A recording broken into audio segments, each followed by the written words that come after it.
कंपनियों का एक सिस्टम होता है और उसमें सरकार का भी हाथ होता है। कोई कंपनी जब बनती है तो सरकार के हाथ से बनती है। जब भी कंपनी बनती है तो सरकार के हाथ से बनती है। कैसे? कोई भी ठग जब अपनी कंपनी बनाता है तो सबसे पहले सरकार का एक विभाग होता है, वहां से रजिस्ट्रेशन कराता है और रजिस्ट्रेशन शुल्क सरकार को देता है, तब उसका फर्म का रजिस्ट्रेशन हो जाता है और सरकार ही मान्यता देती है और सरकार उन कंपनियों से टैक्स भी लेती है।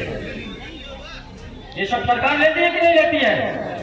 और अपना जितना धंधा है सरकार वो घाटे में नहीं रखती। कंपनी का रजिस्ट्रेशन किया, शुल्क ले लिया, कंपनी चली, उसका हर साल टैक्स ले लिया, अपने खाते में डाल दिया, लेकिन आज तक विचार नहीं किया कि जिस कंपनी से हम टैक्स लेते हैं उस कंपनी में किस तरह के लोगों का पैसा जमा हुआ है, इस पर किसी सरकार ने आज तक विचार नहीं किया। हम आप जैसे गरीबों का पैसा किसी भी सरकार ने आज तक नहीं सुना। और मैं तो यहां तक किया हूं, फतेहपुर जनपद में हमारे बीच से जो प्रतिनिधि बन करके जाते हैं विधायक और सांसद, कोई ऐसा विधायक और सांसद जिसके पास 10-10, 20-20, 50-50 एप्लीकेशन मैंने न भेजी हो, लेकिन आज तक किसी प्रतिनिधि ने कभी कोई एक बैठक नहीं किया कि नहीं इन गरीबों की पीड़ा सुनी जाए, इनका दुष्भ्रम सुना जाए और इस पीड़ा को सरकार में आवाज उठाई जाए। ये साथियों गंभीर विषय है, इस पर हम आप सबको विचार करना पड़ेगा। इसलिए विचार करना है कि हम सांसद और विधायक कौन बना करके भेजता है, विचार करिए। मैंने अपनी पर्सनल समस्या नहीं भेजा था, इस पर भी सबको विचार करना है। अगर आप सबका सहयोग होगा तो आने वाले समय में इन प्रतिनिधियों को भी आपके समक्ष पेश कराऊंगा और सांसद को भी पेश कराऊंगा और आपके ही सबके सामने उनके सवाल जवाब करूंगा। ये जरूरी है कि नहीं? हमें आप बना करके भेजना, हमारी उपेक्षा हो रही है।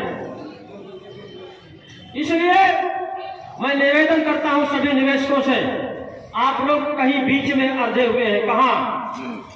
बहुत घटनाएं हो रही हैं, बहुत घटनाएं हो रही हैं। किस तरह की? हमारा बहुत गरीब से गरीब निवेशक जिसका पैसा जमा है, केवल उतना ही उसका पैसा है, उसी पैसे के भरोसे वो अपनी बच्ची की शादी ठान रखी है या बहन की शादी ठान रखी है या घर बनाने का प्लान बना कर रखा है और उसका सपना अधूरा है, पूरा नहीं हो रहा। लेकिन उसके एवज में क्या हो रहा है? तमाम निवेशक बेचारे ऊपर चले गए, तमाम एजेंट ऊपर चले गए। कैसी परिस्थिति में? एक तो निवेशक जब एजेंट को धक्का लगाता है कि हमने पैसा तुमको दिया है, हम तुमसे लेंगे, तब उस एजेंट की हालत क्या होती है? टेंशन में होता है, डिप्रेशन में होता है। और यहां तक मामला नहीं रुकता, इसको गंभीरता से सुनना है क्योंकि हमको रिजल्ट लेना है, पैसा लेना है। जहां तक मामला नहीं रुकता, कोई निवेशक अपने एजेंट के खिलाफ पुलिस के पास चला जाता है, फिर पुलिस उस एजेंट को बुलाती है और एजेंट को टार्चर करते हैं, दरोगा भी टार्चर करता है। ये बहुत गलत भावना है, इसके लिए मैं आगे बता रहा हूं। ऐसे व्यक्ति को जब टार्चर करेगा निवेशक और पुलिस, तो वो बंदा किसकी शरण में जाएगा? बोलिए, कहां उसके लिए सुरक्षा? कहीं या तो वो सुसाइड कर लेता है या तो उसका हार्ट अटैक हो जाता है, मर करके चला आ जाता है, लेकिन भुगतान नहीं मिलता है। यही बात समझना है कि हमको भुगतान चाहिए, किसी की मौत नहीं चाहिए। भुगतान के लिए हमको चलना है, भुगतान के लिए। और उस मौत के ठेकेदार कुछ हमारे बीच के पुलिस अफसर भी हैं, कुछ क्षणिक। मैं सच बोलने में डरता नहीं हूं, कल चाहे मुझे जेल जाना पड़े। और कुछ ऐसे अफसर हैं बहुत ही दरियादिली का काम करते हैं। अगर पुलिस चाह ले तो आप लोग देखते होंगे बहती हुई नदी में लाशें ढूंढ लेते हैं कि नहीं ढूंढ लेते? आप बताइए। 10 दिन नहीं, चाहे 15 दिन मिले, चाहे 1 महीने में मिले, उन लाशों को ढूंढ करके ले आते हैं। ले आते हैं कि नहीं ले आते? उन प्रशासन के लिए मैं चाहूंगा, सलूट है मेरी तरफ से, आप लोग जोरदार तालियों से स्वागत करें। लेकिन एक बात का दुख है, उन्हीं के बीच में कुछ खाकी वर्दी वाले उस गली हुई लाश को महीनों में ढूंढ लाते हैं, लेकिन जिन ठगों के खिलाफ मुकदमा लिखा है, जिन ठगों के खिलाफ 2500 FIR लिखी हुई है, वो अपने घर में चमन से बैठा हुआ है, अच्छी सी नींद ले रहा है, उसको नहीं ढूंढ पा रहे। अगर शिकायत आती है तो कहीं छापा मार रहे हैं। छापा किस तरह का होता है? जब 1 महीने में वो नदी बहती हुई नदी में लाश मिल सकती है तो जिंदा आदमी नहीं मिल सकता। बोलिए, विचार करने का विषय है। ऐसे अधिकारियों को, ऐसे खाकी वर्दी वाले अफसरों से मैं निवेदन करता हूं कि अपनी कार्यशैली में सुधार कर लें। अपने फतेहपुर में एक निवेशक को मुराइब टोला चौकी में इतना टार्चर किया गया है कि वो डिप्रेशन में चला गया। निवेशक को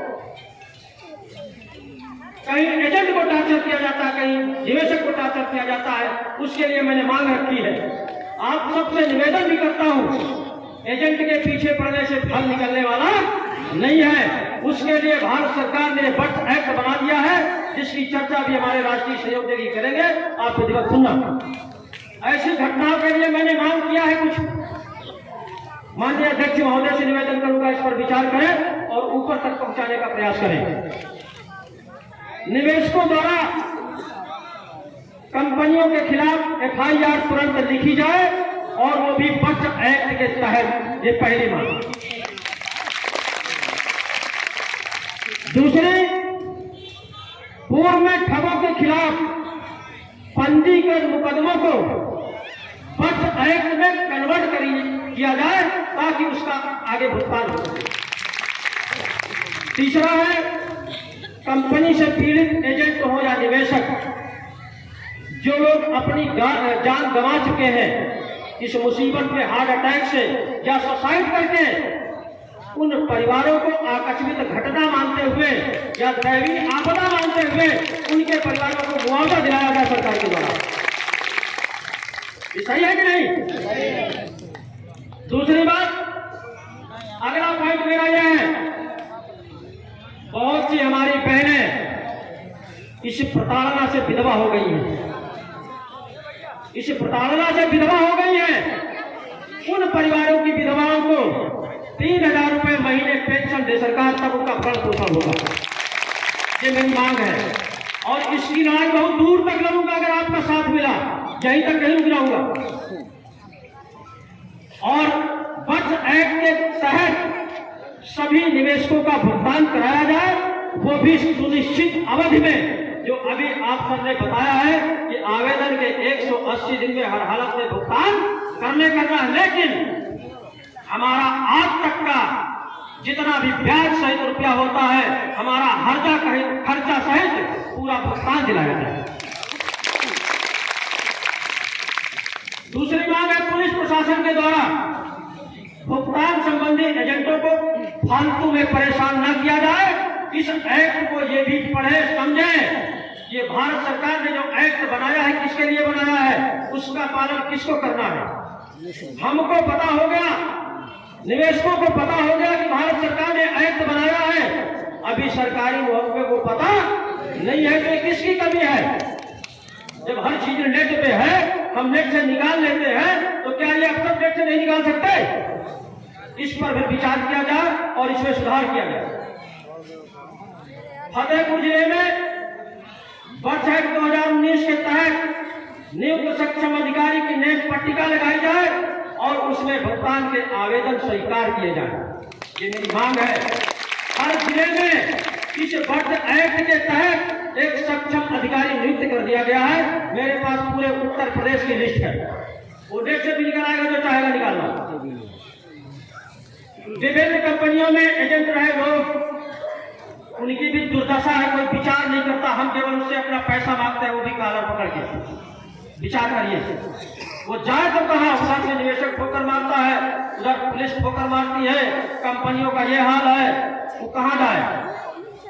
ऐसे हुए बेरोजगार लोगों को, सभी कंपनियों का एजेंट बेरोजगार हो गया कि नहीं? उन बेरोजगारों के लिए सरकार कोई ऐसा सिस्टम निकाले कि उनको या तो रोजगारी भत्ता दिया जाए या रोजगार के लिए के उनको फाइनेंस किया जाए। विभिन्न कंपनियों में ठगों के खिलाफ FIR होने के बाद भी ठग अपने अपने घरों में चैन की नींद सो रहे हैं। पुलिस प्रशासन द्वारा अभी तक उन्हें गिरफ्तार नहीं किया गया। इसमें कई सवाल खड़े होते हैं। सवाल तो बाद की बात है, तमाम होते रहेंगे, लेकिन मेरी मांग है कि ऐसे लोगों को तत्काल गिरफ्तार करके जेल भेजा जाए। ये जितनी मेरी मांगे हैं, अगर इनमें से कोई गलत हो तो आप लोग बताइए समर्थन के लिए। मैं आप सबसे निवेदन करूंगा, जो कानून तो उसको आप सबके सामने पेश करो। कैसी अनुमति है बताइए। अध्यक्ष महोदय जी से भी अनुमति चाहता हूँ। बहुत कम समय में अपनी बात रखूंगा। आज इस कार्यक्रम के मुखिया बहुत ही कर्मठ, जिन्होंने पूरे भारतवर्ष में जा जा करके निवेशकों के हित में एक अभियान छेड़ा और राष्ट्रीय स्तर का संगठन खड़ा किया, आदरणीय श्री मदन लाल आजाद जी, उनका जोरदार आप लोग तालियों से स्वागत करें। उनके साथ में